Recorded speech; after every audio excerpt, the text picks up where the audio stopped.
tinggi langit dari bumi, jalanmu tak terselidiki. Yang percaya akan Yeremia 29 ayat 11. Setiap rancangan Tuhan dalam hidup kita itu pasti baik, penuh harapan. Bahkan hari depan kita, itu kita semua pasti menginginkan yang terbaik.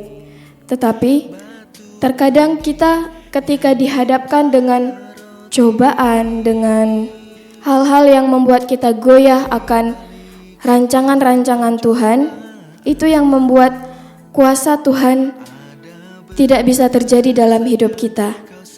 Terkadang kita kurang percaya dengan jalan-jalan Tuhan yang mengakibatkan bahwa kuasa itu tidak dapat terjadi dalam hidup kita.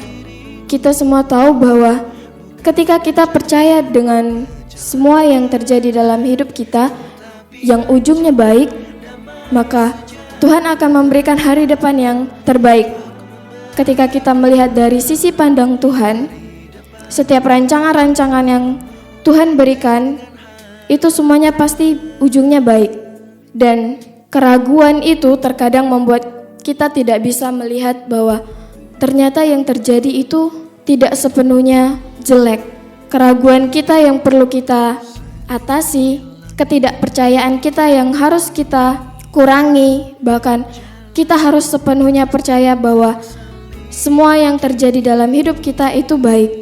Tuhan tidak pernah merencanakan yang jahat dalam hidup kita. Bahkan meskipun yang terjadi dalam hidup kita itu terkadang menurut kita itu sangat sakit, menurut kita itu sangat tidak adil. Tapi ketika kita percaya kepada Tuhan, kita melihat dari sisi Tuhan, ternyata semuanya baik. Mujizat Tuhan dalam hidup kita terjadi karena kita percaya, karena kita tidak ragu. Tuhan akan memberikan jalan untuk setiap pergumulan kita, karena sekali lagi ketika kita percaya kepada Tuhan, semua yang terjadi itu ujungnya untuk membuat kita menjadi lebih kuat, untuk membuat kita menjadi lebih besar lagi. Kita tidak akan bisa menjadi besar tanpa menghadapi rintangan. Kunci untuk kita bisa menghadapi semua persoalan, semua rintangan, semua cobaan, itu adalah percaya.